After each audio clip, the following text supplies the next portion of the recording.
We'll start our event with a word of prayer, and I invite you to pray with me. Let us pray. Creator God, your Spirit hovers the faces of the waters and brought lives to the formless earth. You visit the earth and you water it. You greatly enrich it. The river of God is full of water. You provide the people with grain, for so you have prepared it.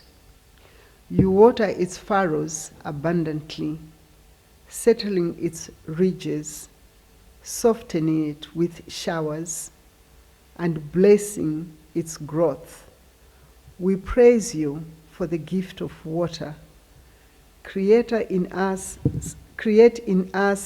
such a sense of wonder and delight in this and all your gifts, that we might receive them with gratitude and joy.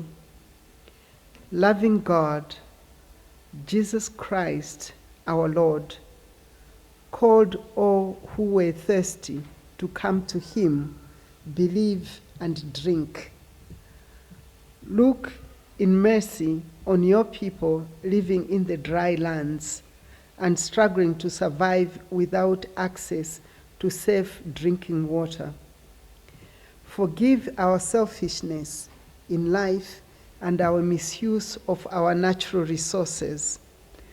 Be present with us in the place as we commit ourselves to value and care for your gift of water to us. May rivers of living water and compassion for all who suffer flow out from our hearts. Refreshed by your Spirit and following in the way of Jesus Christ, we will continue to serve you in the people and creation entrusted to our care. Amen. I now ask our General Secretary, to come and welcome all of us.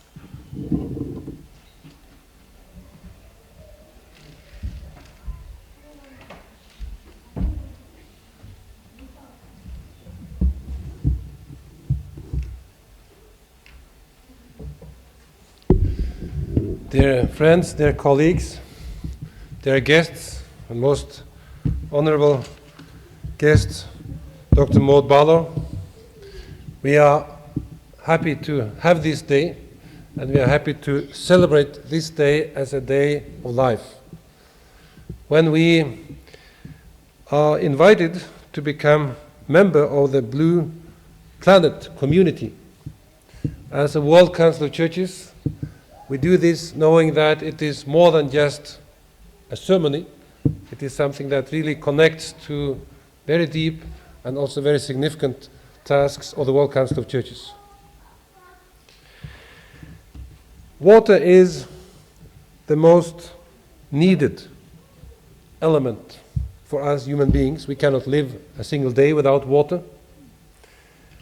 And we know also that water is a very holy and sacred symbol in most religions, and also in our Christian religion.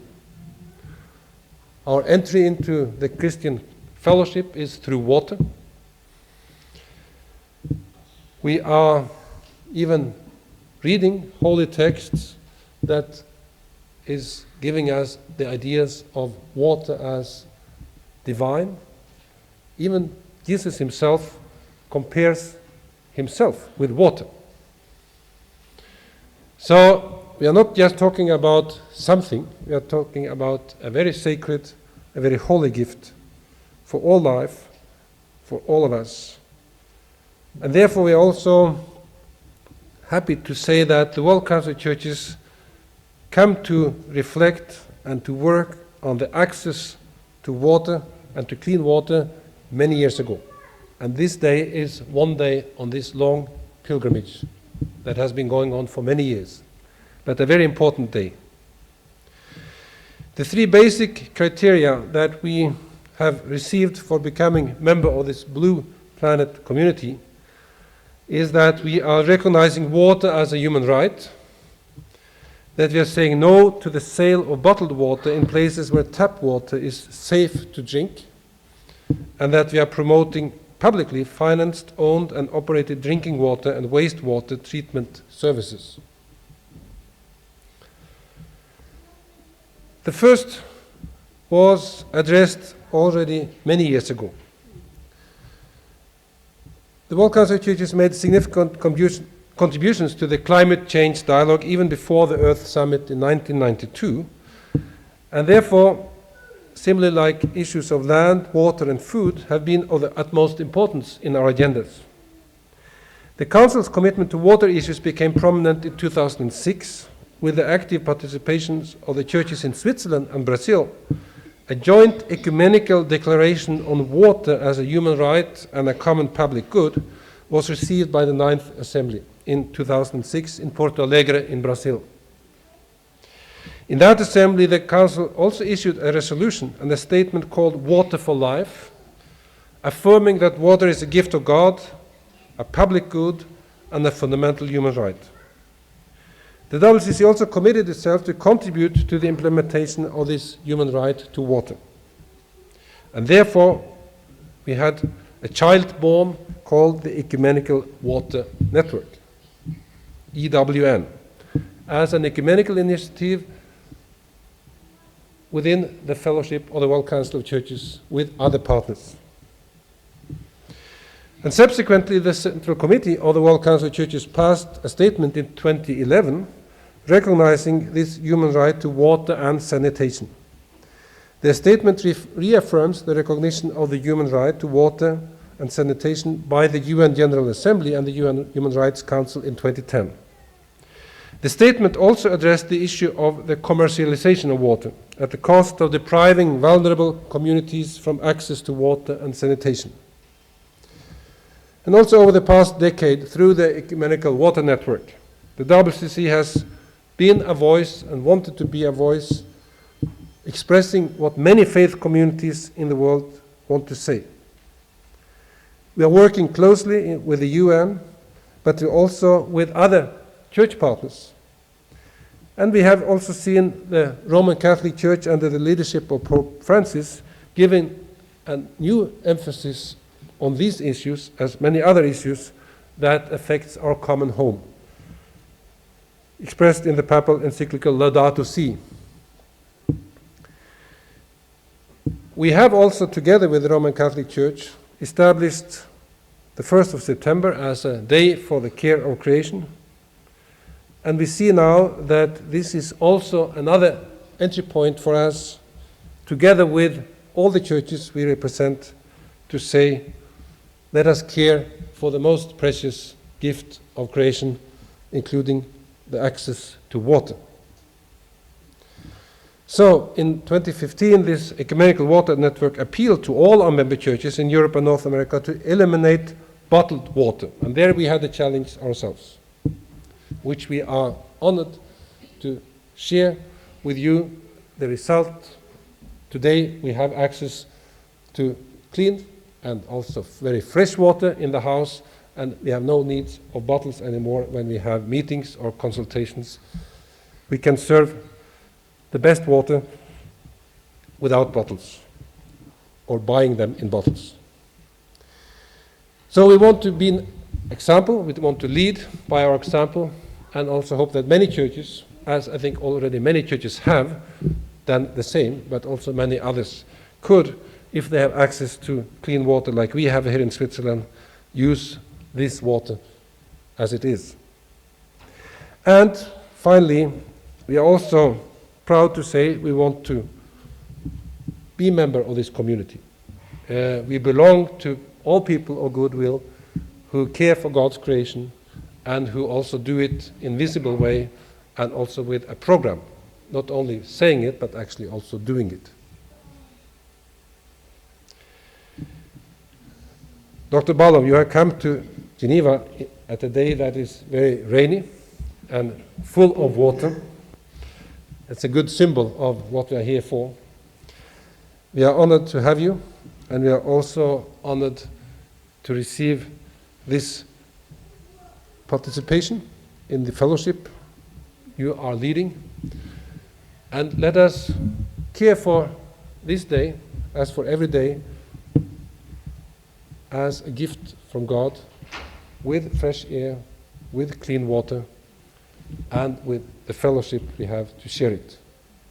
Welcome, and thank you.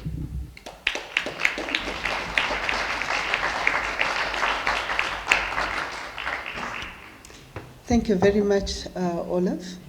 I now invite the choir and the children, to sing and to act for us.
Thank you very much. I appreciate the music, the message in the music, as well as the response of the children to what the adults are doing. I'm sure we are all interested in keeping this, a safe place for our grandchildren. Now, it's a pleasure for me to introduce to you to our keynote speaker. Maude Victoria Barlow is a Canadian author. She is the national chairperson of the Council of the Canadians, a citizens advocacy organization with members and chapters across Canada. She is also the co-founder of the Blue Planet Project, which works internationally for the human right to water. Maude chairs the board of Washington-based Food and Water Watch and is a founding member of the San Francisco-based International Forum of Globalization and a counselor with the Hamburg-based World Future Council. In 2008 and 2009, she served as the senior advisor on water to the 63rd President of the United Nations General Assembly. She has authored and co-authored 16 books. Maude Barlow is the recipient of 12 honorary doctorates, as well as many awards, including the 2005 Right to Livelihood Award, the Citation of Lifetime Achievement, which she received at the 2008 Canadian Environment Award, and the 2009 Earth Day Canada Outstanding Environmental Achievement Award, and then the 2009 Planet in Focus Eco Hero Award, and the 2011 Earth Care Award, and the highest international honor of the Sierra Club USA. So it is a pleasure for me to present to you our keynote speaker, Maude Victoria Barlow.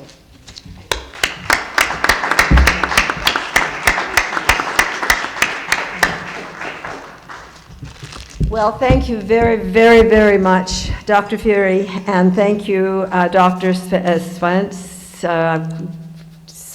Tveit, right? I got it, practiced.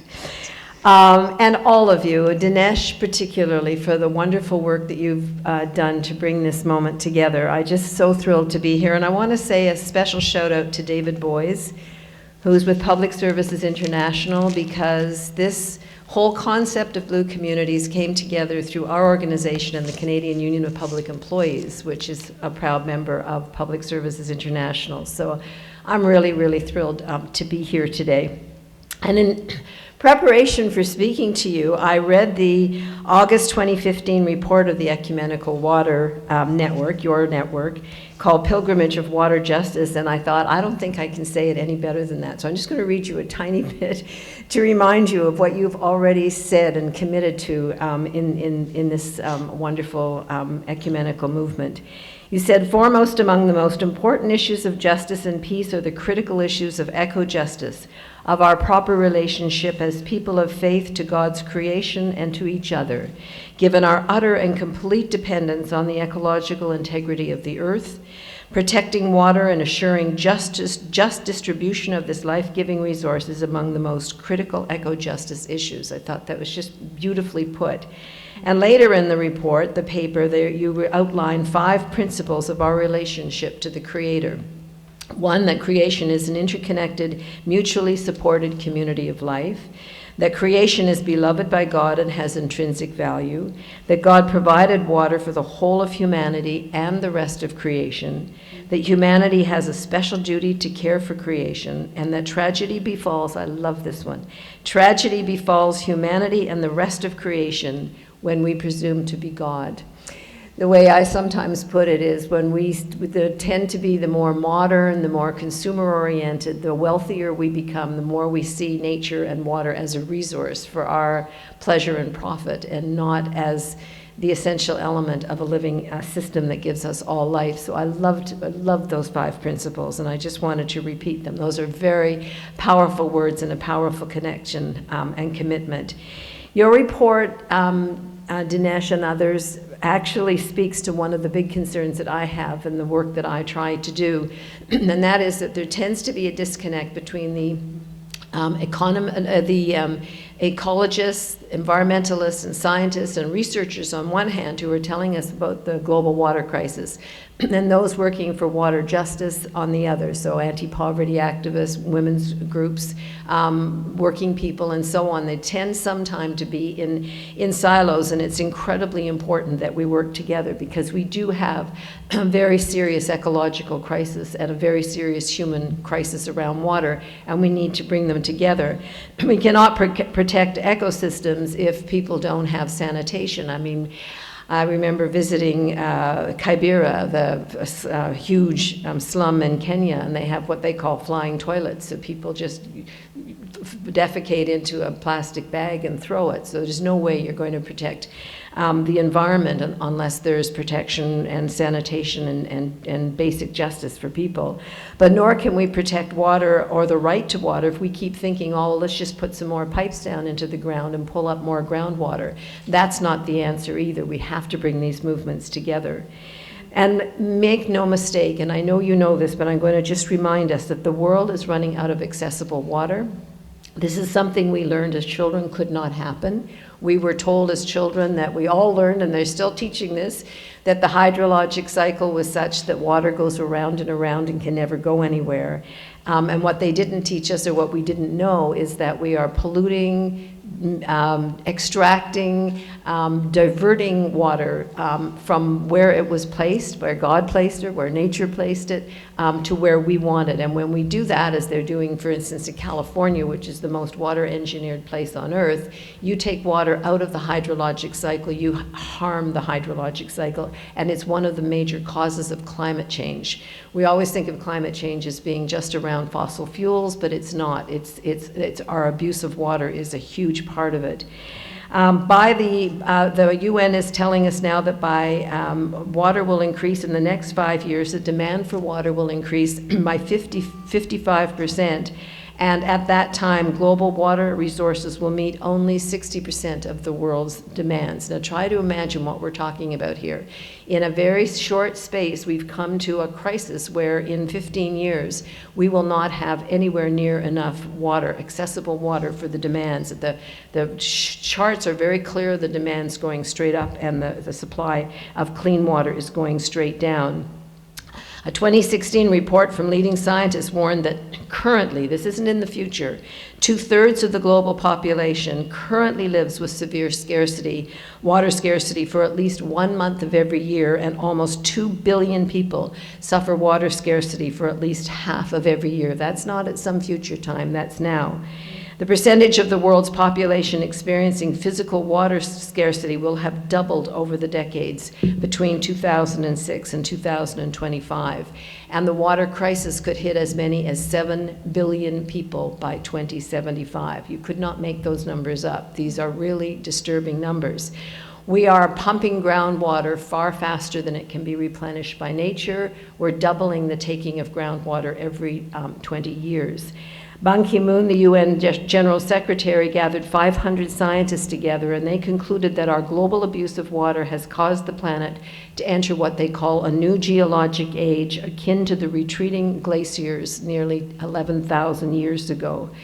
Now we can look to places like Africa, 22 countries in Africa in crisis, India, surface water and groundwater in crisis, the Middle East, where we're told there won't be water within 15 to 20 years, it'll all be desalinated, Australia. These are places that have traditionally had water scarcity.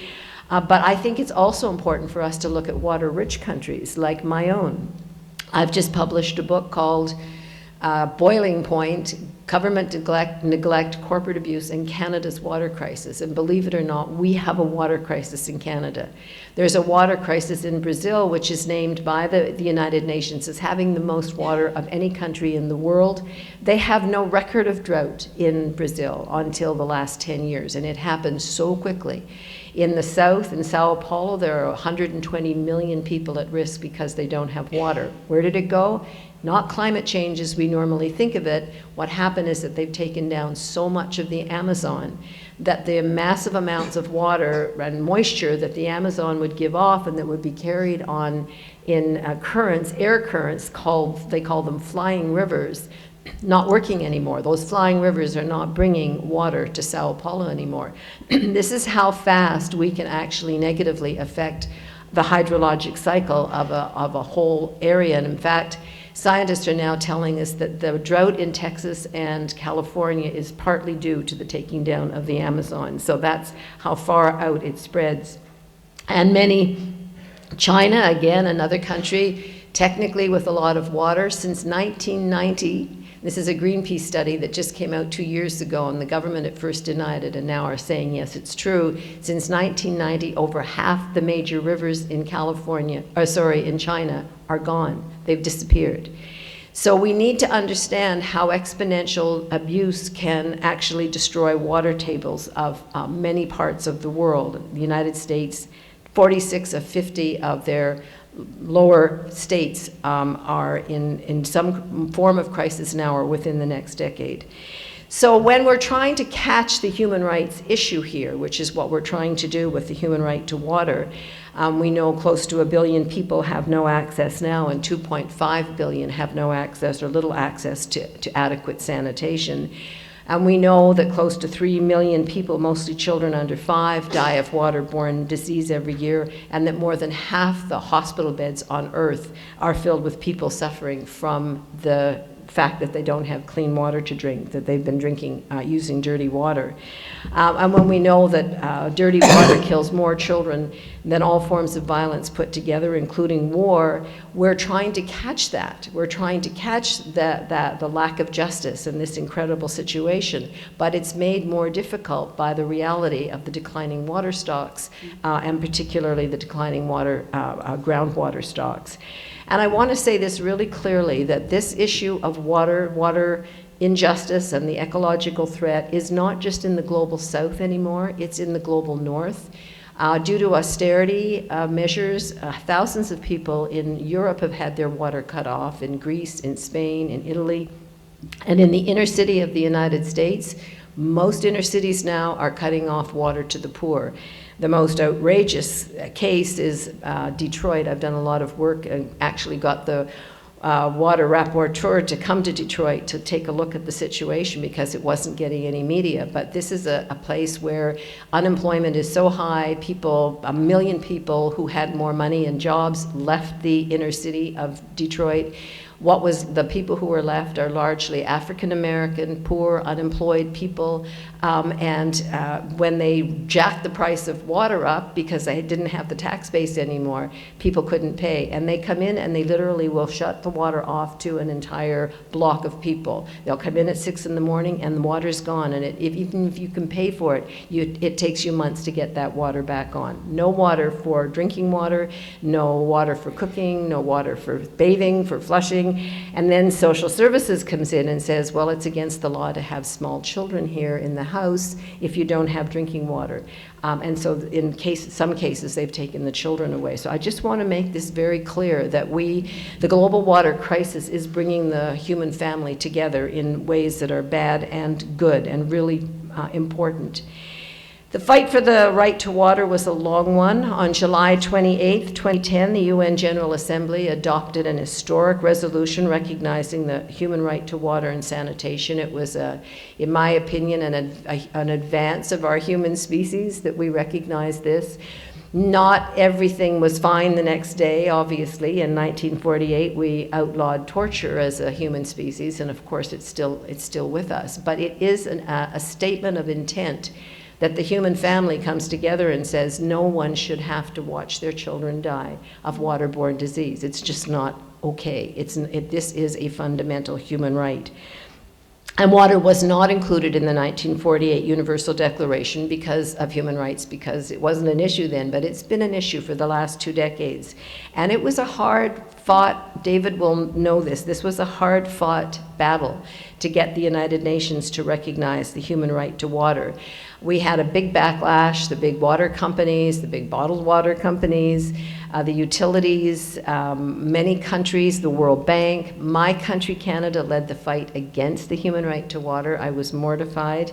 The United States was opposed, Great Britain was opposed, so it was really a huge struggle to get this adopted. And in fact, I was standing in the balcony of the United Nations General Assembly the day they voted, and I was absolutely sure we were going to lose. I was holding the hands of 2 of my staff who were crying because we were absolutely sure we were going to lose. But 122 countries voted in favor. No country voted against. 41 abstained. And it was a very, very sweet moment to think that the human family had taken this incredibly important step. The resolution was put forward by Pablo Solon, who was then the ambassador from Bolivia. And he gave a very moving speech saying that every 3.5 seconds in the global south, a child dies of waterborne disease. And then he held up 3 fingers like this, and then kind of half a finger for that half a second. You could hear people breathing. You could hear people crying, actually. And it wasn't a coincidence because Bolivia was the site of one of the first water wars back in the mid-1990s, when the World Bank told Cochabamba, if you want funding for your water services, you have to bring in a private company. So they brought in Bechtel, which was an engineering company that didn't know anything about water delivery. And their water companies immediately tripled the price of water. This is a largely indigenous, quite poor country that people could not pay. They even said, we own the water that comes from the sky. We own the rain. And so if we catch you capturing the rain, we're going to take it away and we're going to fine you.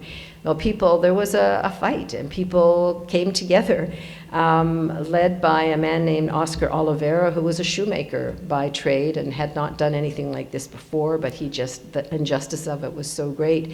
And the army was brought in and people were killed, but the people said, no, this is our water.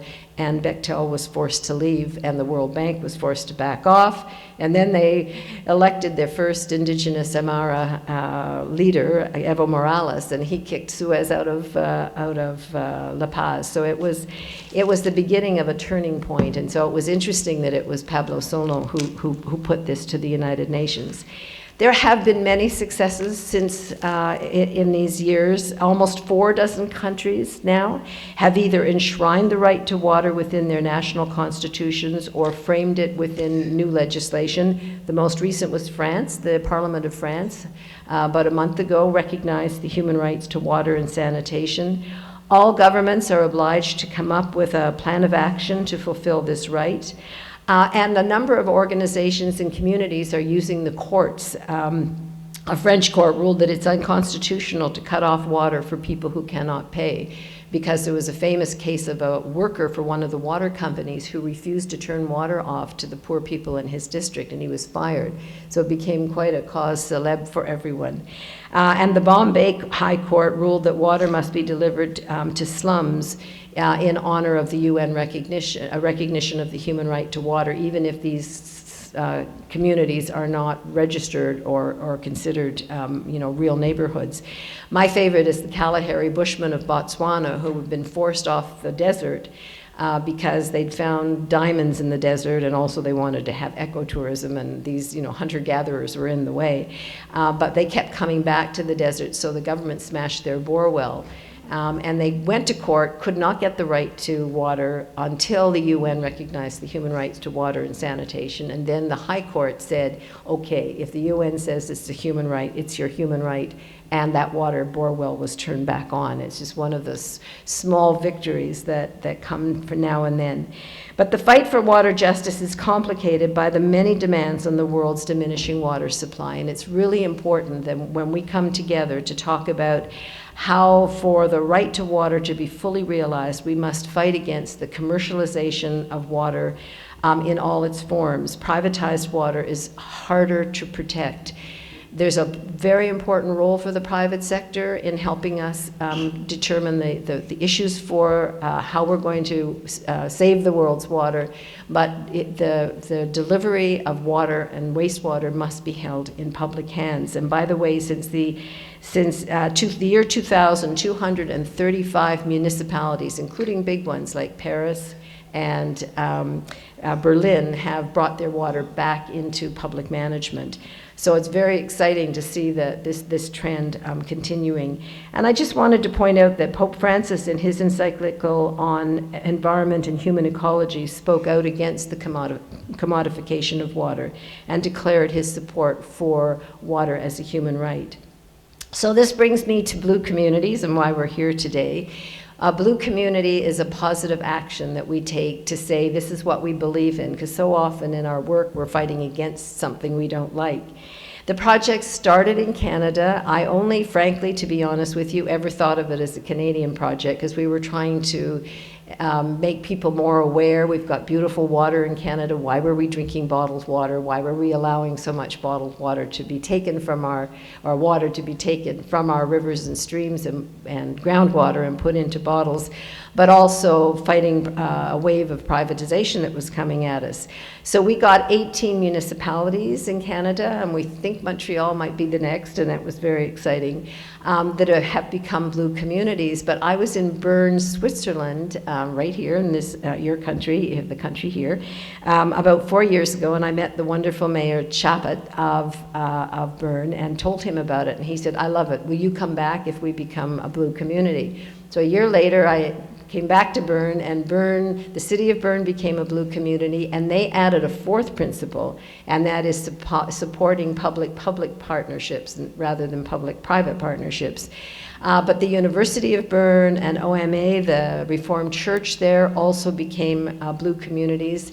And since then, St. Gallen has become a blue community. The University of St. Gallen has become a blue community, and 2 major unions in Switzerland. So it's really interesting that it kind of started there and then is moving.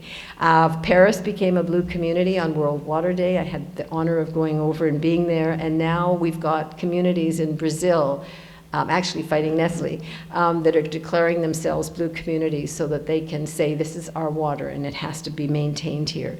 And so now formally the World Council of Churches, and as you represent over 500 million Christians, this is an incredible addition to our blue community family globally, and it furthers my dream of the whole world going blue, one community at a time. So I'm going to end by just saying that what I deeply believe that we need if we're going to deal with these twin crises, the ecological and the human crisis, is a new water ethic. And this new water ethic must put water at the heart of every single policy, all our actions, all our politics. We have to ask the question, when we grow food, how we grow food, when we produce energy, how we produce energy, when we trade across borders, we have to ask the question, what's the impact on water? And if the impact's negative, go back to the drawing boards.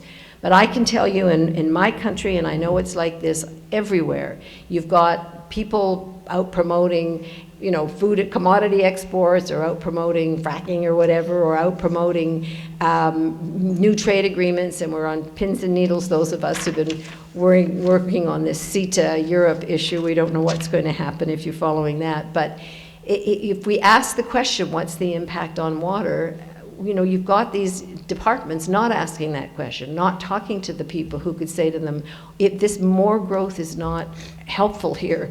And there's a very important study that shows that about 1/5 of the world's water use and consumption now is linked to free trade. So we really have to stop and think whether nonstop growth is really continuing to be the answer. And this new water ethic must be based on the principles of water justice, that denying water to people and communities is a violation of their human rights, of public trust, the principle that recognizes that water is the common heritage of all of us and of future generations, and because it's a flow source, it's a flow heritage necessary for life, it must be protected by governments as a public trust in law and in practice forever. On water sustainability, that this principle recognizes that the Earth's waterways and watersheds need to be protected, not just because they serve humans, but because they form the basis of all ecosystems and give us life, and give habitat to other species as well as our own. And I would like to see water force us to confront our treatment of nature as a tool for industrial development, and increasingly as a form of property, to teach us to say, no, we need to have laws that respect nature and are based on conservation, protection, and restorations of watershed and habitat. And finally, at the principle of water sharing, we're seeing more and more conflict around water. Between nations, between rich and poor, between small farmers and agribusiness, between thirsty megacities and rural communities, indigenous peoples, water rights are being taken away. But I believe that just as water can be a source of conflict and violence and even war, and that might happen or it might continue to happen, I also believe that water could be nature's gift to solution. It could bring us together in a shared search for solutions, because water survival is going to necessitate more sustainable and collaborative ways of producing energy, growing food, and trading across borders. If we do it right, water will be nature's gift to teach us how to live more lightly on the earth and in peace and respect with one another. Every generation has the right to breathe clean air and drink clean water, not just our generation.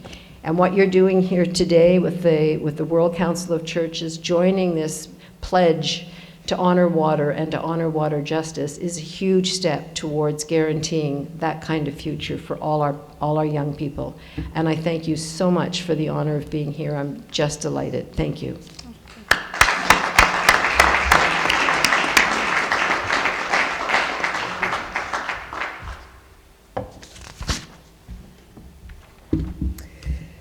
Thank you very much for affirming the work of the WCC in the area of water.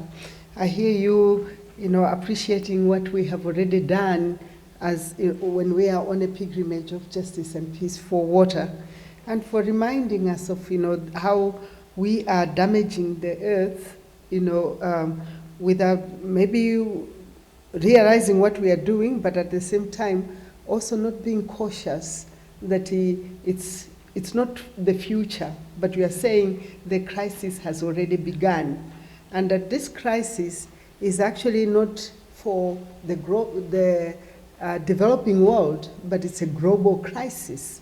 And therefore, all of us, we need to work together in order to redeem the future, our time, our children's time, as well as our grandchildren's time.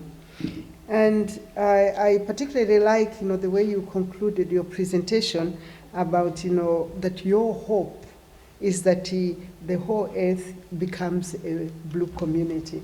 That's our desire as well, and we are glad, to be part of that now. So I now call upon the General Secretary, as well as our keynote speaker, for the presentation of the Blue Community Certificate. Before that, sorry. Sorry, we'll show now a WCC commitment to human right, water, and intent to become a blue community. Thank you.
Thank you very much. We now move to the presentation of a Blue Water Certificate.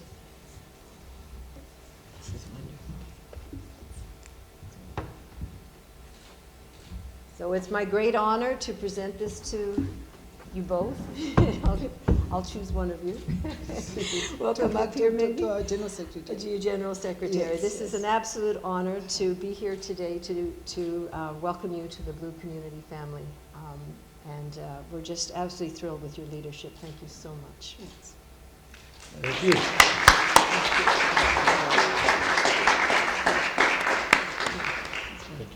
Really. Thank you.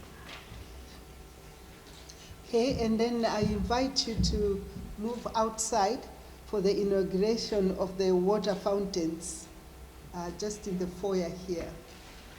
And we have to come back. Yeah. Don't stay We'll up go there. for the inauguration of the fountain and then we come back here. Yeah. Now it is the time to receive greetings, from those who want to commend the WCC for the step that we have taken. We'll start with Adam Kowinski, the Executive Director of Green Cross International. I invite you to come and speak.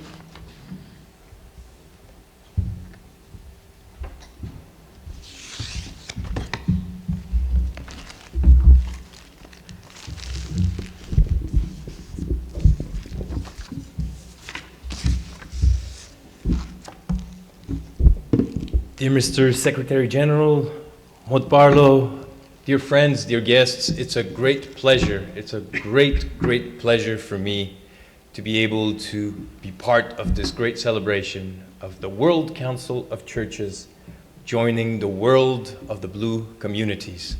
So bravo. Of course, Green Cross International, and I don't see Dinesh there, is in the back. So we have been part of this journey of the World Council of Churches moving towards this great recognition that you're receiving today. And I'm thinking of a couple of years ago when Dinesh participated in a workshop that we organized in Geneva. And we had a group of Chinese delegates, around 25, 30 people, and they came to Geneva to look at the way Geneva was managing its water resources. And of course, Dinesh gave a presentation, but we had an interesting group of partners and colleagues from different organizations, civil society organizations, the Club of Rome and others, and even from the World Economic Forum. And the World Economic Forum came, and I know, Maude, you are, exchanging with the World Economic Forum and perhaps not always are on the same wavelength, but you do agree on one thing, that water is a critical resource. And I'm very proud today because I am Canadian. I'm Canadian and I'm Polish, and I'll talk about both things. So I'm proud to have a fellow Canadian who has shown such leadership on the global water crisis at a time when it was not easy to talk about water problems. And even 6, 7, 8 years ago, well, maybe a little more, 7, 8, 9 years ago at Green Cross, and Green Cross International, for those who do not know, Green Cross was founded after the Rio Conference in 1992, the Earth Summit, and the delegates told Mikhail Gorbachev, Mr. Gorbachev, you talked about these environmental problems that cross borders, and you talked about the need to have a Red Cross for the environment. We would like you to be the leader and to create this Green Cross. And Green Cross was started the next year. And Gorbachev has, since the very, very beginning, been a strong advocate for water questions, water issues. And for many years, and even within Green Cross, we're a civil society organization, we're a family, but even within the family, sometimes we have arguments. We don't see the priorities in the same way. And for years, people were telling us, look, forget this water thing. Start focusing on the serious issues. Start focusing on climate and energy. And of course, for us and for Gorbachev, climate energy and water, all of these are linked. You can't talk about energy without talking about water. You can't talk about water without talking about energy. But even at the time, they told us within the organization that this is a waste of resources. We should be focusing on renewable energy, solar panels, and so on. And they told us that for years and years, for decades and decades, nothing will happen on the right to water and the right to water and sanitation, that it's a waste of money, it's a waste of resource. And of course, a couple of years later, the fundamental right to access clean drinking water and sanitation was recognized by the United Nations, and of course, a great celebration for us at Green Cross. And that is one aspect. The other aspect is when I was studying at Concordia University in Montreal, we had water fountains everywhere. You would go out of the classroom, there was a water fountain there. And one day, I was having my economics class, and my teacher comes in and says, "Oh, I'm sorry, I'm late." She was working for a water spring north of Montreal, and well, they were selling bottled water. It was a small company. She said, there was a crisis situation at work. Coca-Cola just bought us out, and these people are so stupid, they paid a fortune for us. And she says, as an economist, I don't get how come they paid so much for something that it comes for free from the tap. They bought us, and who knows what will happen. And she was laughing.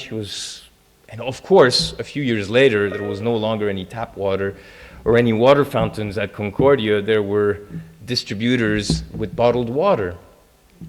And when we were thinking about this years ago, bottled water paid $2 to something that comes for free from the fountain.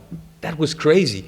And yet these corporations were able to build a market by setting in place, well, the impression that water from the tap was not safe, was not clean, by eliminating water fountains everywhere, and by making deals with universities and saying, yes, we will sell bottled water in these distributors, but we will pay something back to you. And the Coca-Colas and the Nestle's and the others made deals with the universities, and this is how the water fountains disappeared. That is crazy when you think about this. That is crazy when you think about water being a public good. This is a form of taxation by the corporate sector. But in any case, two more things I want to say about Green Cross. One is that over the weekend we had a board meeting in Moscow with Mikhail Gorbachev, our founder, who was still the chairman after 20-some years. And the board, Mikhail Gorbachev, who is now 85 years old, and of course he's still very active and he's still very committed to the Green Cross.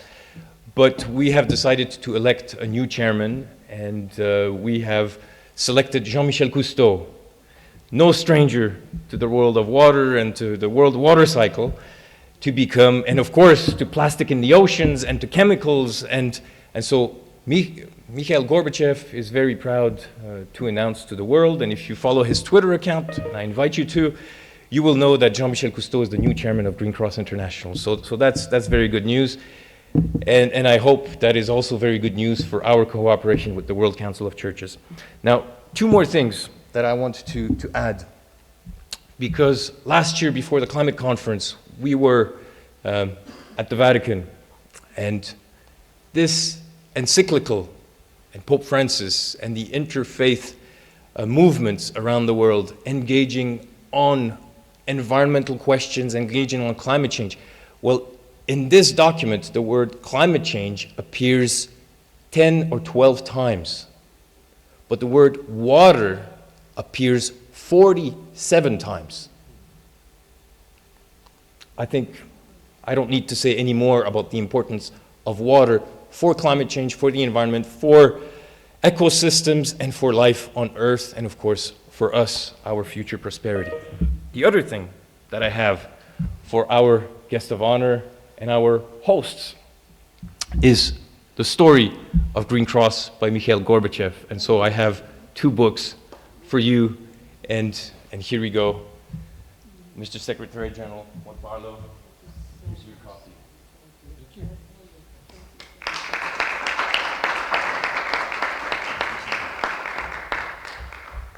On this, I would like to congratulate once again the World Council of Churches for your leadership on climate, and we have worked together on this for years and years and years, but on water, which is, we have gone a long way, but there is still a very, very long way to go. So on this, thank you very much, and congratulations once again. Thank you very much, Adam. Now, our next speaker is Karin Lexen. She's going to speak to us, through Skype. And whilst we are connecting to her, I'll just read briefly biodata. Karin is director of SIWI's World Water Week and its prizes, including the Stockholm Water Prize and Stockholm Junior Water Prize. She leads SIWI's engagement on international policy processes such as the UN's development goals and the global climate policy processes, driving SIWI's advocacy of water issues in the international environmental politics arena.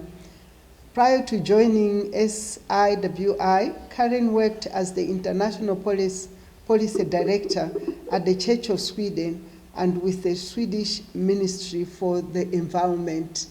So we welcome you, Karin, to address us. Thank you very much. Excellencies, dear colleagues, thank you so much for inviting me to address this important event when the World Council of Churches joined the Blue community. It is a great honor to me and to the International Water Institute, and I'm sorry that I can't be with you in person. It is an important step that the World Council of Churches is taking, and on behalf of Stockholm International Water Institute, I very much welcome this. Water is at the core of sustainable development and is critical for healthy ecosystems. Access to reliable and safe fresh water is essential for human health and dignity, for food and energy security, and overall social progress. Thus, water has the potential to act as a connector between policy areas, sectors, and nations. Access to safe water and sanitation is a human right. Still, almost 2 billion people lack access to safe water, and some 2.5 billion lack adequate sanitation. Water crises are ranked as the risk of greatest concern over the next 10 years in the 2016 World Economic Forum Global Risk Report. Water disasters account for more than 90% of the natural disasters in the world, and climate-driven water hazards, water scarcity and variability pose significant risk for all economic activity. At present, about a third of the world's population lives in areas with physical water scarcity. According to the OECD, water demand will increase by 55% between 2000 and 250. It is therefore urgent, and it's really a need, to manage our finite water resources in an equitable and efficient way. We know that water has a sacred, symbolic, and life-giving meaning in most religious traditions. Religious leaders have an important role to offer guidance and inspiration for improved care and water management. Water-based leaders and communities often hold a foundational role in guiding communities' values, beliefs, and behaviors.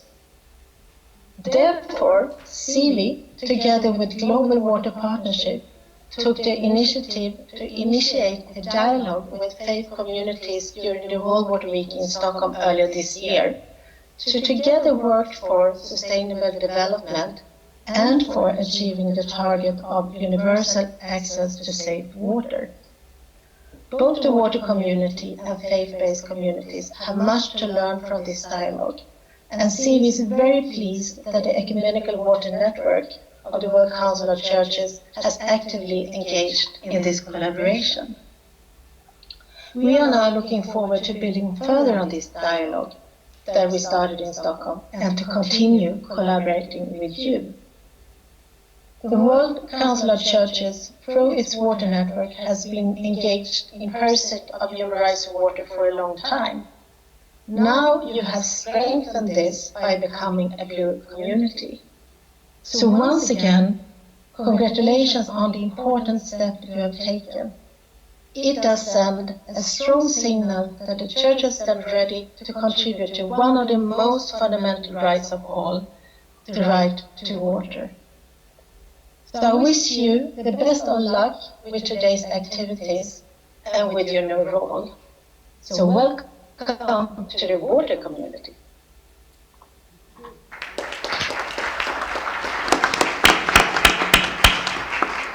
Thank you, Karin. Our next speaker is also through Skype. We will be...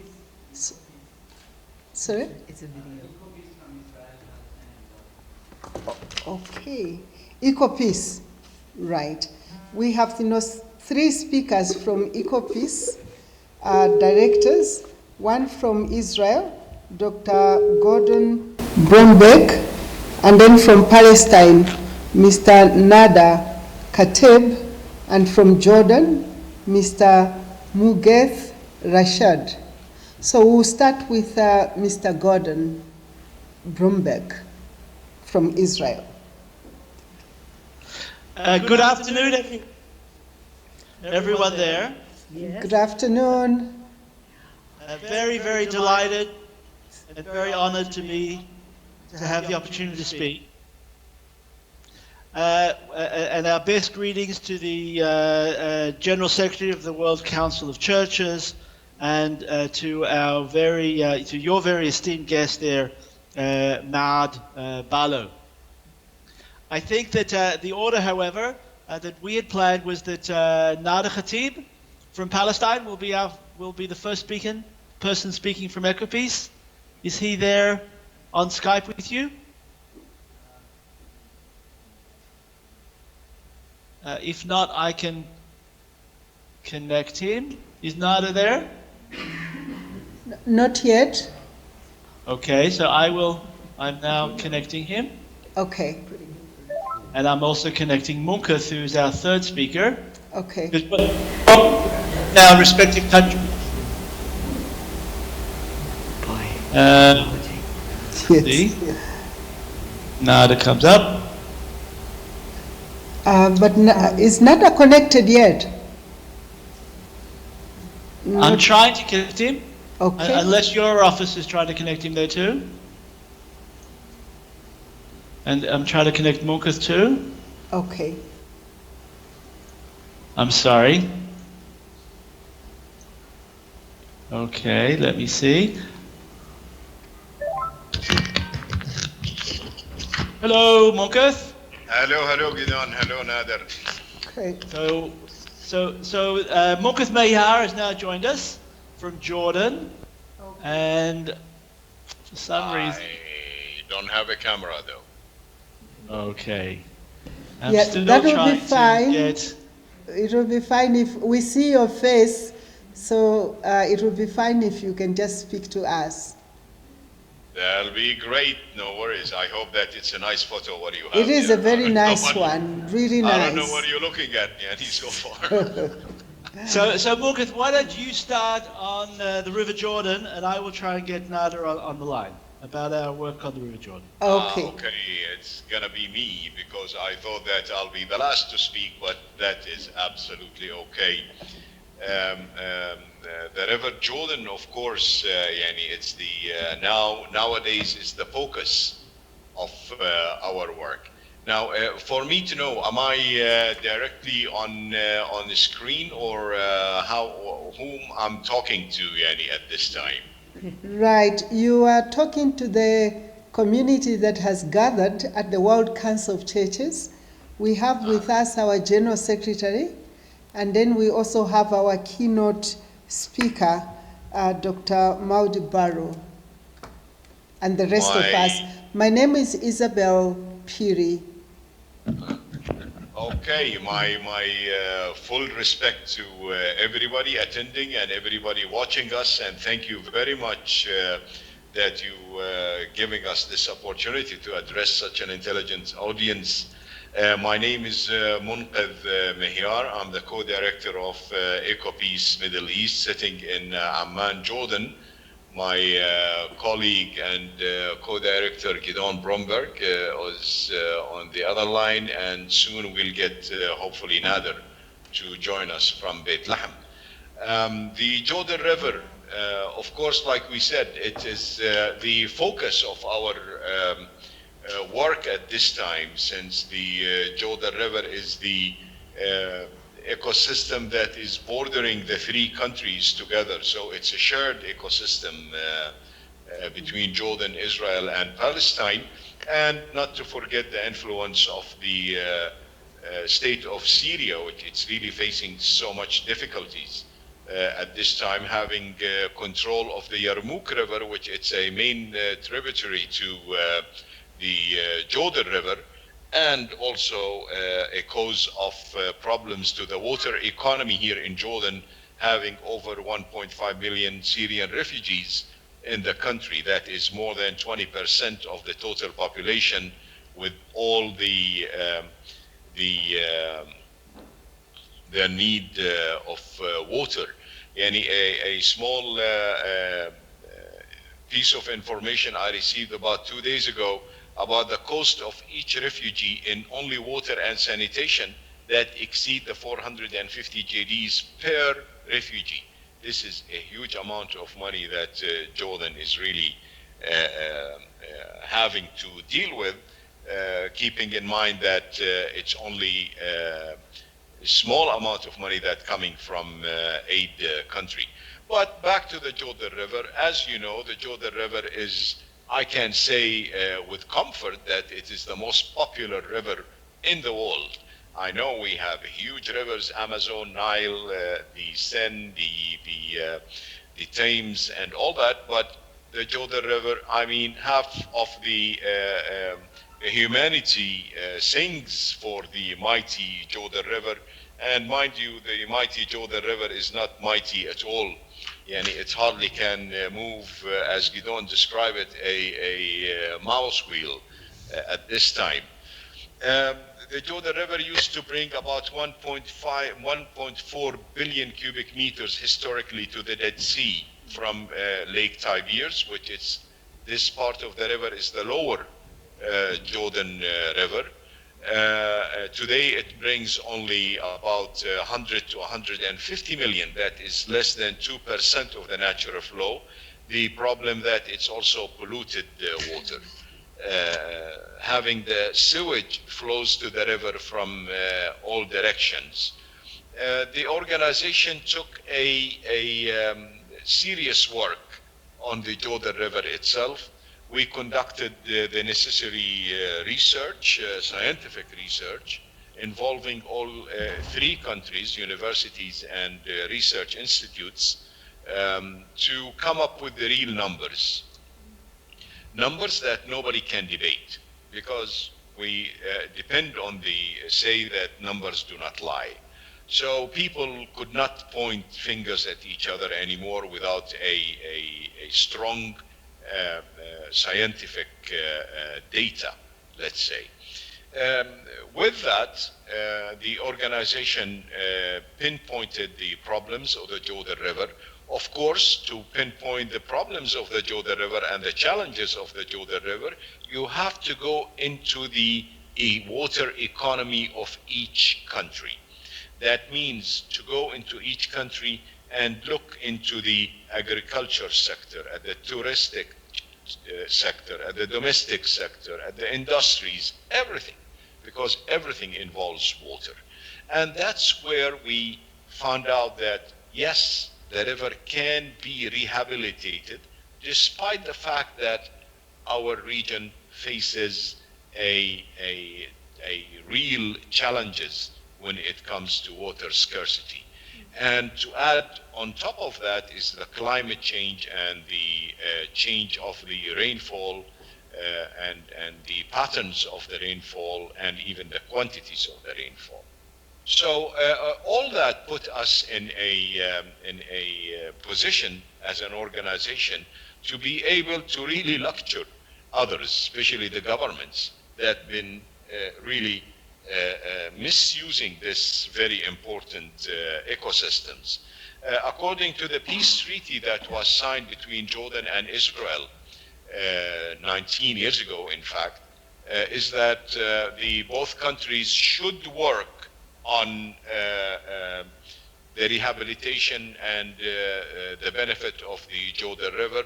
Unfortunately, both of them been doing right the opposite. They're using it as a dump site for liquid and solid and all kinds of stuff like that. Our studies and our plans show that Jordan River can be rehabilitated. The organization went even furthermore and developed a regional master development plan, and we called it an NGO master plan for the Jordan Valley as a whole, not only for the water sector. We developed this plan and the EU funded it, in fact, and our partners from the Swedish Institute were major partners, and the company by the name of Royal Haskell DHV from Holland is the one who conducted the study. Of course, all along the 2 years time of the study, we were working really closely with the government agencies that is involved in the area over there. In Jordan, of course, is the Jordan Valley Authority, which we got all the data and we did all the studies with under their supervision also. So the plan addressed at the end about 127 priority projects, we called it. And we narrowed down those projects to 13 most important. What's really topping all these projects are the sanitation issue in all 3 countries. Of course, if I want to go back to the work of the organization, that we really did influence this sector, the sanitation, by pushing the different donors to build water treatment plants in Jordan and in Palestine, but also in Israel. Our influence pushed the regional council to build their own water treatment plant, and therefore less and less sewage does not flow to the.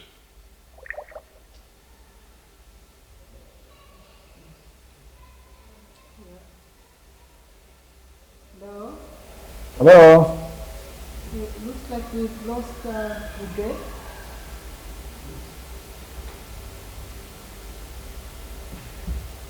Welcome, Mr. Nada. Hello, yes, can you hear me? Yeah, but we have lost Mr. Maude, Rashad, who was speaking to us. Uh-huh.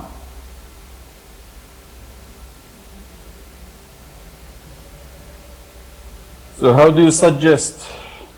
Well, sorry? How would you like to go? Right, I think at the moment, let's have you speak to us. When we manage to connect with him, he can conclude his presentation. Okay, so you'd like me to continue with you? Yes, please. Okay, and would you like me to start, or you would like to ask a question and I just respond? Yeah, we would like you to start. Okay. He had already all right. explained to us about the project itself, and what you are doing in Jordan, Palestine, and Israel. So we have the idea of the background of the project, but maybe you can say a little bit more about the Palestinian experience in this project. Okay, all right, yes. Hello to everybody, and I'm delighted to be talking to you from the Holy Land, from the city of Bethlehem, and I am Nader Al-Khatib, the Palestinian co-director. I think water is a crucial issue, and I think definitely we do believe water is a basic human right, and nobody should be denied access to water. I think, denying or domination of one party over the others when it comes to water, I think is illegal, it is unfair, and people should more fairly share those resources. We as Muslims, we believe that people are partners in three: water, food, and energy. And I think given the reality, the Middle East is very semi-arid area, and there isn't enough water for everybody. And we definitely need to fairly share those resources, because by doing that, we avoid future conflicts. And I think the Middle East is well known for its water conflicts, among other conflicts. So conflicts will definitely not solve our water issues. Rather than cooperation, I think will save resources and save more energy to further cooperate to create new resources. And I think in the Middle East we are blessed with the sunshine, and if we can invest in the renewables and using the renewable energy, mainly the solar energy, for desalination, then we can enlarge the available water resources. And not to forget the importance of the water demand management and focusing on the reuse of wastewater. So by reusing wastewater, by investing in desalination using renewables, we can enlarge the pie and make everybody happy rather than keep fighting over the limited resources. So it is very important. And I think when you deny people, access to water also, from gender, imagine how much the women will invest, in bringing that water, how much they will lose in terms of time and resources spending with their children. So the children also will be victimized if there isn't enough resources for the people. So I think cooperation is the answer, and competition definitely is no answer. Thank you very much. We appreciate your contribution. We now ask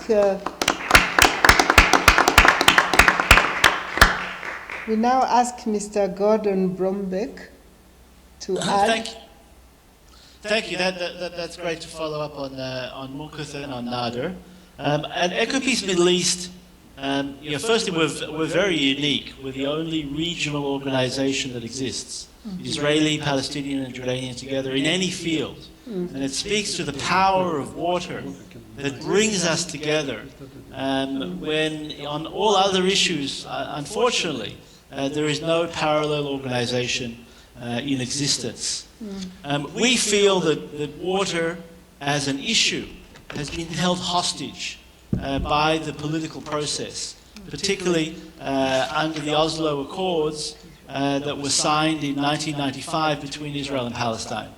And we think that it's wrong to continue to hold water hostage. And in some ways, we can say that both governments have been responsible for holding water hostage, because both governments have come and said that either we agree on all final status issues of the peace process, where water is one of them, so borders and Jerusalem and security and refugees, settlements, they're the final status issues, with water being one of them, or we don't agree on anything.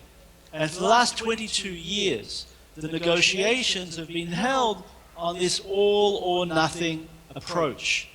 And it's quite tragic, of course, but we all very well know that we haven't succeeded to move forward on all the issues, and therefore we haven't moved forward on any of the issue including water. And that's a grave injustice. There is no reason, there's no rationale, particularly today, as Nada mentioned before, when technology is in place, and particularly for Israel, that has excess water. There is more water being produced in Israel than ever before, and beyond the needs of the country itself. That creates an opportunity. And at Ecopeace, we really are beyond the blame game. We're about taking responsibility and making our decision makers accountable. So we have an opportunity here today, and this is really where we seek to partner with all people of good faith that seek peace here in the Middle East, and including the World Council of Churches, who we know very, very well. That we have an opportunity today to call on our leaders on both sides. Let's not hold water hostage any longer. Let's come to a final agreement on water resources between Israel and Palestine that shares those water resources fairly, equitably, according to principles of international law. There is no reason why any Palestinian should have shortage of water. There is no reason why raw sewage should be flowing down any stream either in Israel or in Palestine. These are solvable issues, and if we stop holding water hostage, and that's our campaign, that's our call, let's solve one of the final status issues. Not because we don't want to solve them all, but as a means of creating trust to enable us to move forward on the two-state solution of Israel and Palestine living together side by side in peace as good neighbors, with using water as that great impetus as good neighbors, for good neighbors, in order to achieve that and move forward using water as a means for peace building. Thank you. Thank you so much for the powerful plea that, we should not allow the leaders in Israel and Palestine to hold water hostage, for people. Thank you so much. So now we move on to our next speaker, who is Dr.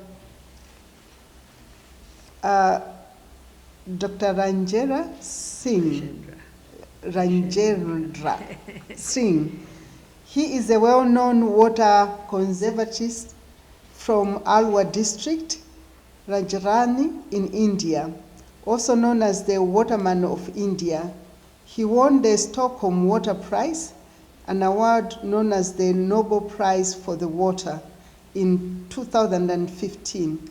Previously, he won the Ramon Magsaysay Award for Community Leadership in 2001 for his pioneering work in community-based efforts in water harvesting and water management. He runs an NGO called Tarun Bharat Sangh, which was founded in 1975. Are we able to connect to him? This is a video. Okay.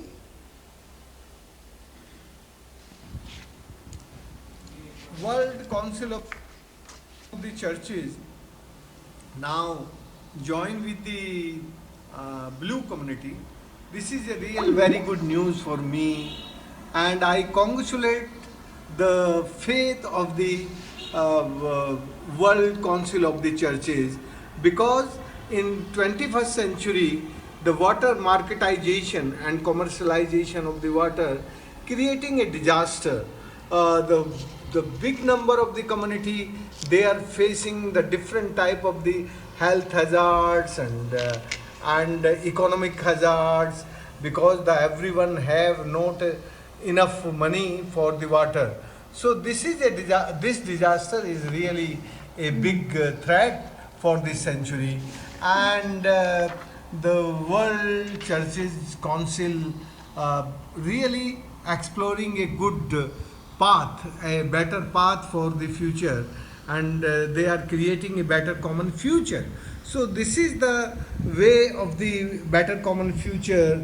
Now the World Council of the Churches with the blue community, they are creating community-driven decentralized water management. If the community owning the water, so they give the respect to the water. So now this century, water want love and affection and respect and faith between the water and community both.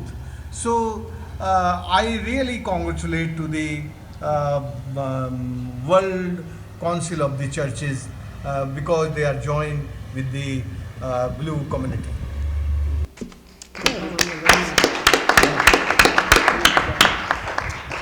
Thank you very much. Thank you for the encouraging message we have received from Rajendra Singh.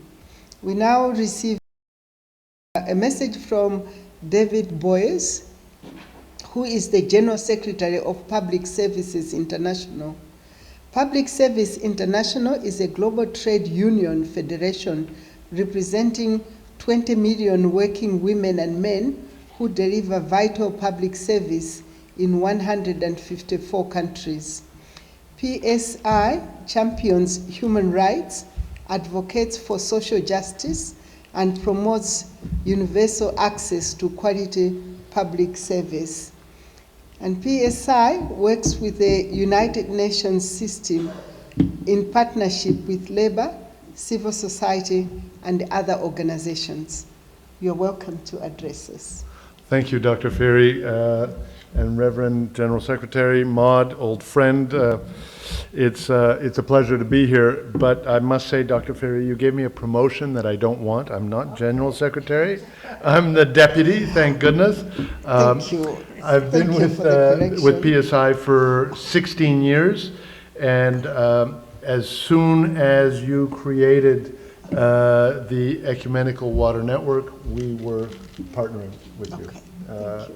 And because we share, of course, the same principles of social justice, we shared a number of the terrains on which we operate. We don't always share the same tools or mechanisms to operate, but on this issue, we've been able to make some important moves. So for me to be here and to congratulate the World Council of Churches on your moving to become a blue community, we hope that the ripples will be felt throughout your organization and the countries in which you operate. I think for us that is going to be a very important approach, because in Geneva it's easy, in Switzerland it's easy. You turn on the tap, your water is drinkable. You don't need to buy this trash that you have here. It's easy to defend access, but in many of your countries, you know, it isn't easy. Yes. And this is where your direct and daily work to make it accessible to everybody is going to be really important. Now, I just want to share very quickly a couple of thoughts. First, you're lucky to have Maude up on your stage because she is really hard to get. And so this shows a great sign. She's a great ally of ours, a visionary. Does this mean, Maude, that you're almost a saint? Alls I know is that Maude, for her enemies, can be a holy terror.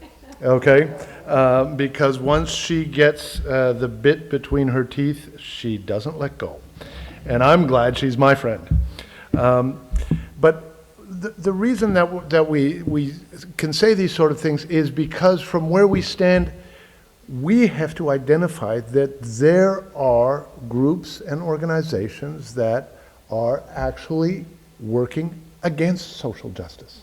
And the earlier we recognize that, the better off we are. So for us, the link between the global campaign on the right to water, which to me was a no-brainer, why would anybody oppose, okay, is also linked to the potential for profit from water. And the potential for profit from water is almost endless. When you don't have access to it, you will pay more for it than you will to fill your car.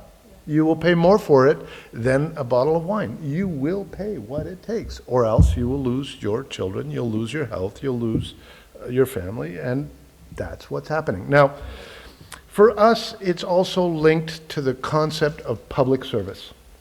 What do we mean when we talk about what we want our government to do for us in our name, in our collective? And this is where, again, comes through the notion of solidarity, of the collective being more than just the sum of its parts, and of course, the stronger helping the weaker. And again, these are principles that we can all share. Look, 15 years ago, 16 years ago, when I first started working on water, the only corporations really interested at the global level were Suez, Veolia, and Thames Water. These are the two French, and the one used to be British, then was German, now is private equity, who were interested in taking over public utilities and managing what is a natural monopoly in cities. Now, as we heard, the World Economic Forum here in Davos has identified water as the #1 crisis and threat to corporate profits, also to social stability. Every single company, and not just those represented by the bottles, but every single corporation that you can think of has recognized that if they don't access water, they lose their profits. And you think about anything, whether it's this microphone, who made this microphone? They need water to make this microphone. They need for everything. So for us, we had to do a serious pushback against turning water into a commodity and a source of profit and economic input, which would put it in one sphere of law into a human right, into a God-given blessing, which brings it under a different dynamics. But what we're noticing as concerns our members directly, it's a long-term push to shrink government to a size in which you can drown it in the bathtub. And some of you may recognize that as coming from an American politician, but basically it started with Thatcher, Reagan, saying we've got to replace government with the market. And the theory there is we turn everybody into a consumer. You go with your money in hand and you exercise your freedom of choice, your independence, and you choose what to buy. So as a consumer, you are liberated. But we know that that is not reality. And for most people in the world who, when they put their hand up and rub their thumb and finger together, there's nothing there. There's no money. So what does that mean? When you got no money, then you don't have freedom. So the link for us comes back to, look, water, well, first of all, water is not free for anybody, except for, and here I'm going to make another confession, I too am Canadian. I haven't lived in Canada for 30 years, but I'm a Canadian. We're going to dominate this top table. When I go to our family cottage in Canada, our water is free because the lake is pure. But there's no city for 200 kilometers. There's no pollution. There's no airplanes flying over. There's no garbage. How many people on the planet can have that sort of... So, water is not free. Please, let's stop saying water is free. For most citizens in any city, you have to pay for it, either through your taxes, through your tariffs, through transfers, for whichever way water has to be paid for. And the problem is that now raising taxes is taboo. Well, hang on. For corporations, paying taxes, not paying taxes is a game. Paying taxes is taboo. So all the tax avoidance we see means there's no money for your public utilities. Trade agreements, they're locking in water, not by talking about water, but by talking about engineering, by talking about IT, by talking about the components, the pipes, the chemicals that go into water, which will then lock in a privatization dynamic. And austerity budgets, which we in the North know, and which the South has known for 30 years as the World Bank conditionalities, means you've got to shrink your public spending. So with all of those elements in place, when you look at your city, where do they get the money to pay for their water utilities? Where do they get the money? And so for us, the focus, and this is where the World Council of Churches could be really relevant, is to understand that water is very integrated into the decision-making of your cities. And so, I mean, I can't even think of how many cities you're in. You're in all of them. So to understand that we've got to make this a political topic for the mayor and not just an engineering topic, and it's got to be local, it's got to be with citizens groups, with church groups, with workers, with trade unions, then I think we can turn many more cities into blue communities, and only if we work together. Thank you very much. Thank you. Thank you for challenging us to mobilize our member churches, to join the blue community. And now I want to acknowledge, the presence of the General Secretary of the Lutheran World Federation, Reverend Dr. Martin Jung, to come and address us. And whilst he's coming in front, I can inform you that the LWF is a global communion of 145 churches in the Lutheran tradition, representing over 74 million Christians in 89 countries.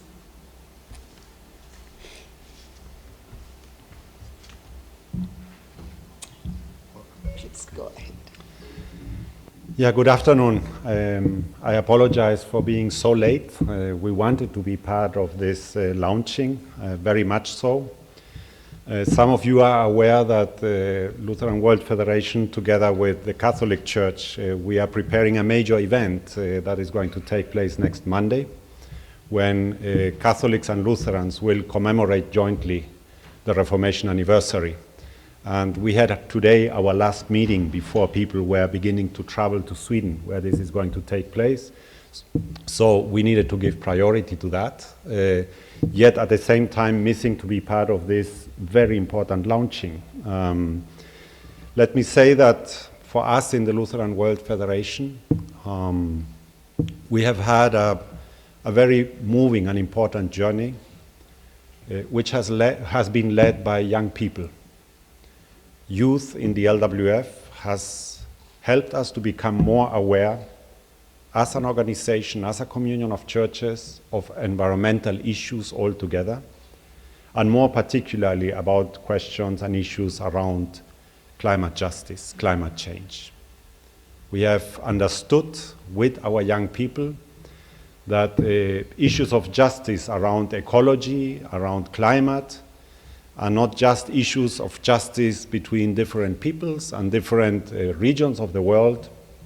We have also understood that it is very much an issue between generations, that our way to relate to the ecological system altogether, our way of understanding ourselves as part of a fabric of which we are an integral part, that this is going to be crucial in view of justice towards forthcoming generations. I don't like to talk about youth as people who are going to be there in further time. They are with us already now. But at the same time, when I think about ecology and climate, we just need to become more aware of that dimension. Climate justice is an issue of intergenerational justice, and we need to move towards that. We are very grateful for the leadership of the WCC, your staff, your teams who have been working for years already around issues of water, the water network, and other initiatives you have been promoting. And we are extremely grateful that with this day, you are supporting us in a way to be also more confident as we speak about these big issues, because we have addressed those issues which we should be addressing ourselves.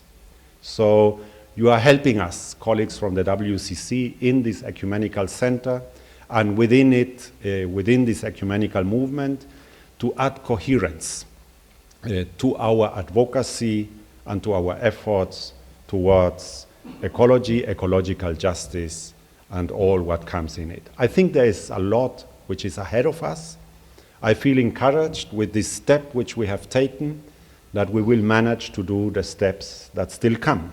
This is not the end of the journey, this is a beginning of the journey. And again, we are so grateful for your leadership, for helping us to get into that direction, and thereby then also to be able to do something what is in our hands while we continue working with churches, with communities, in view of these big, big questions. One little remark: it was not necessary to make it rain like that today in order to just underline that it is about water. So, we are very grateful to you and for all your leadership, and we are committed to continue supporting as an organization within this Ecumenical Center with ideas, with our activities to move forward on issues related to water. Thank you so much. God bless you. Thank you. Thank you for reminding us that climate justice is an intergenerational issue.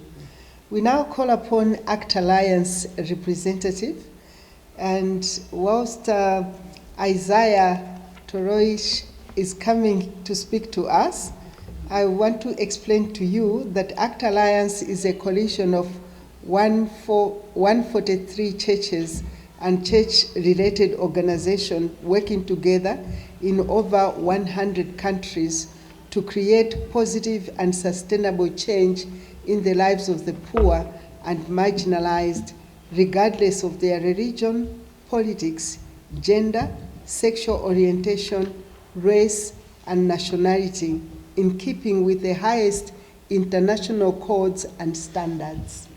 You're welcome. Thank you very much. And as you can see, I wore my blue, as was requested by Dinesh, which is something I hardly ever do. It is my honor to address you this afternoon, and I'm doing this on behalf of Dr. John Duna, our General Secretary, who wasn't able to be with us. But he has sent his apologies, and he has in fact sent a statement that I would like to share with you on this occasion. I would like to congratulate the World Council of Churches on this auspicious occasion when the Council is being welcomed into the Blue community. The human right to water and sanitation is one of the most important because it directly influences many other fundamental human rights. It is particularly important to protect this right because it is heavily threatened at the moment. If you think about climate change, think about environmental degradation, think about poor governance and leadership, think about the wanton encroachment by the private sector and multinational corporations, the right to water is still under threat. And so it is important, at least from the perspective of ACT Alliance, to continue the battle to ensure that this right can be enjoyed by all. There are still millions of people around the world that are lacking safe water and sanitation. This denies them the ability to live full life and a life with dignity, which is the motto of ACT Alliance's strategic period. We are seeking full life and dignity for all. And we think that the inability of people, millions of people in fact, to access safe water and sanitation challenges that.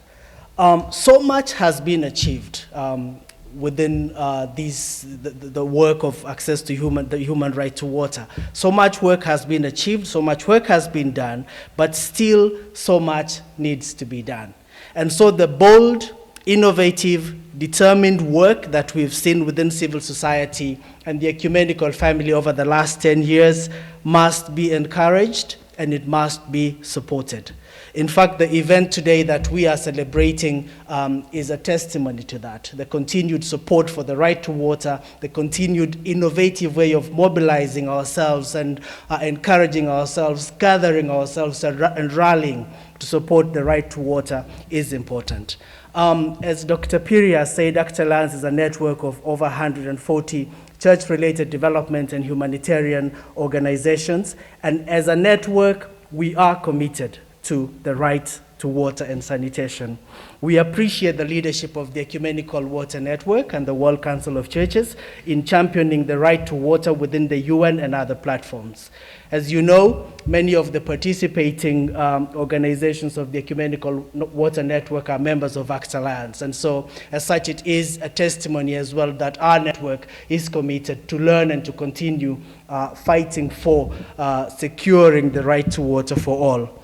In conclusion, we affirm the advocacy work of the ecumenical family. I think over the last few years, there has been a prominent growth in the way the ecumenical family is holding governments accountable, but also standing in solidarity with communities throughout the world. We feel that it is particularly encouraging when we speak and fight for rights out there, but then when we come home as well, we start to show that by example. And so when we fight for the right to water out there, and then come home and change how we behave and stop using bottled water, that is the true testimony of advocacy for justice. And so we thank you very much, and once again, we congratulate you on this wonderful occasion. Thank you very much, Isaiah. You've reminded us that so much has been done for the right to water, and still there is much to be done. Thank you. And now the last message will come from the Swiss Reformed Churches. It will be read by our colleague Dinesh.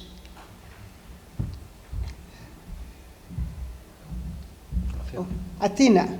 Thank you. Sorry, I didn't see Manoj, so the next one was yourself.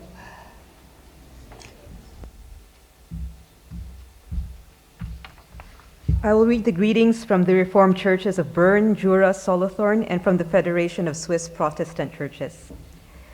Dear Ms. Barlow, dear General Secretary Tveit, dear Mr. Suna, as the representative of the Reformed Churches of Bern, Jura, Solothurn, I take great joy that the WCC has decided to become a blue community.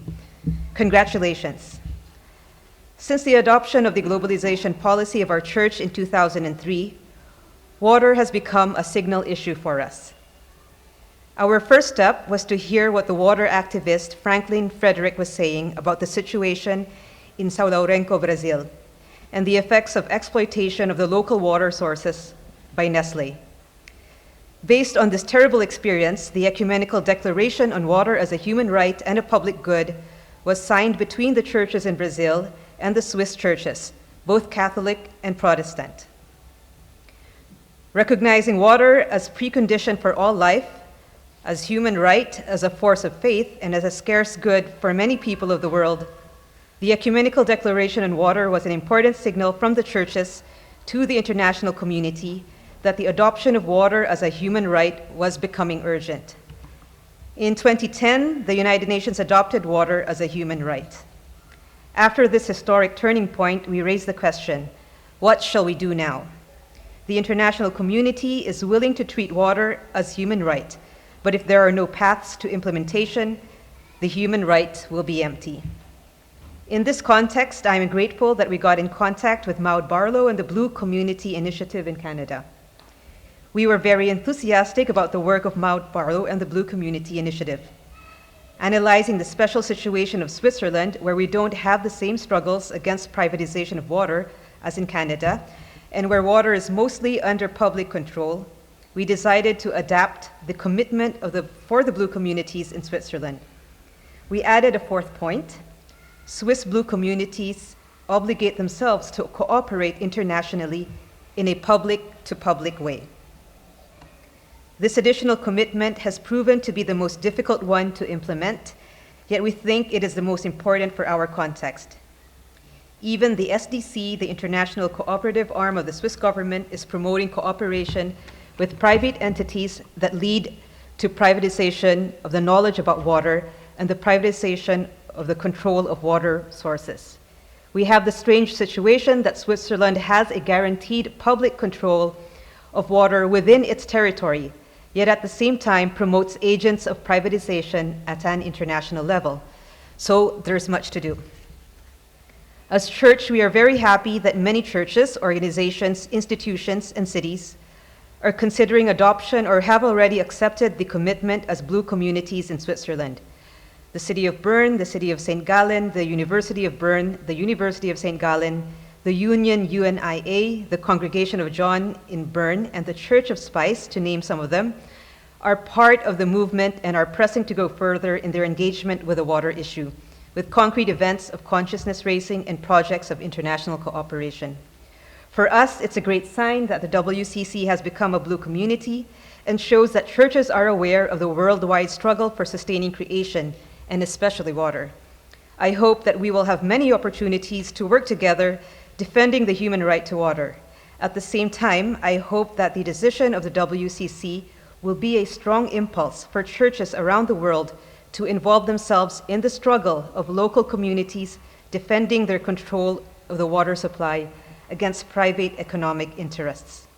I am glad to bring congratulations from the Reformed Churches of Bern, Jura, Solothurn, also in the name of the Federation of Swiss Protestant Churches, which have signed the Ecumenical Declaration on Water. May God bless your work for a just access of all people of the world to water, and may God bless your work for a spirituality that links our basic need for water with our basic need for faith. Signed, Heinz Bichsel, Head of Department for Ecumenical Affairs, Mission, International Cooperation, and Migration of the Reformed Churches of Bern, Jura, and Solothurn.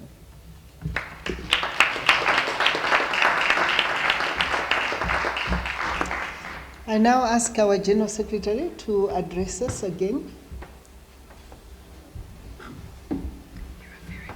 Well, I want to say a word of thanks to all those who have brought these greetings, which are much more than greetings. They are very strong messages that reminds us that what I said is a pilgrimage that we started many years ago, addressing the right to water, really is a pilgrimage of justice and peace.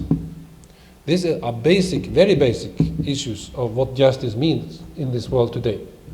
And we are reminded by many of these strong messages we have heard today how this is a struggle, but also how this is a hopeful struggle. There are many with us, and we are moving forward, and we will not accept that this will remain an issue that shall divide humanity forever.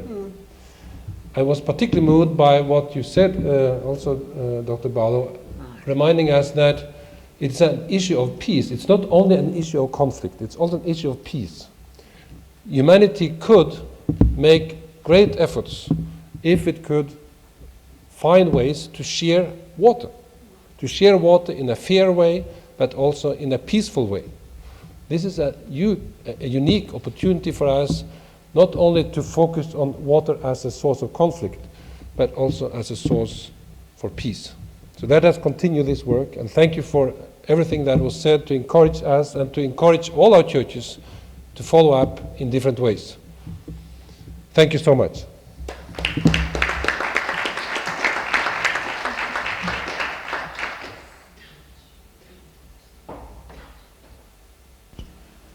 Our General Secretary has to be at another meeting, so he leaves now.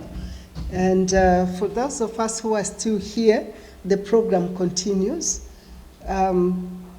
We were supposed to have time for interaction with the speakers, but unfortunately we don't have much time left.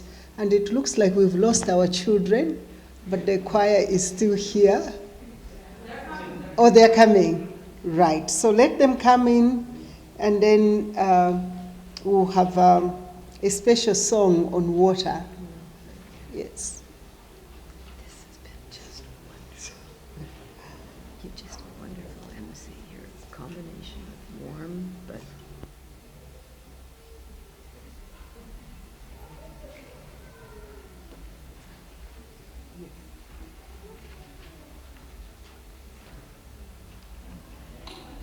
I invite you to sing with us. Okay, sweetie.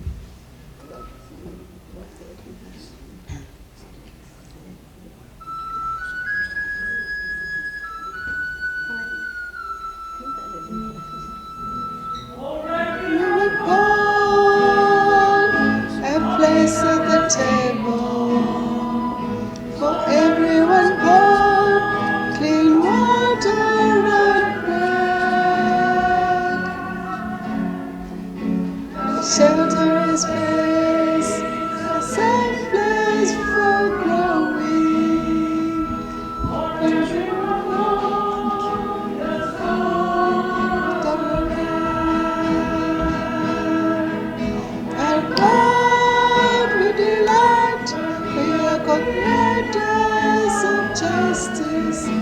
and joy,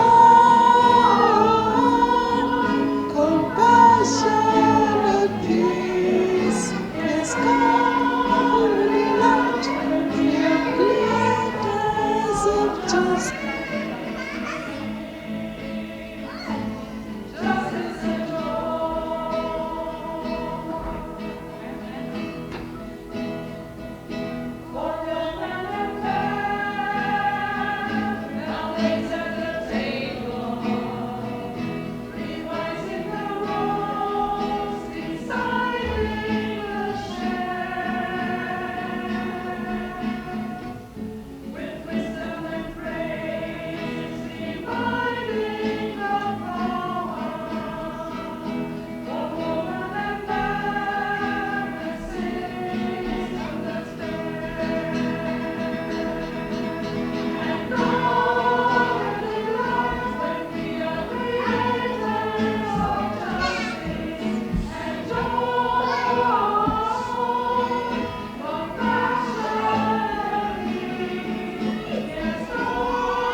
We now ask Dinesh to come and give us a vote of thanks.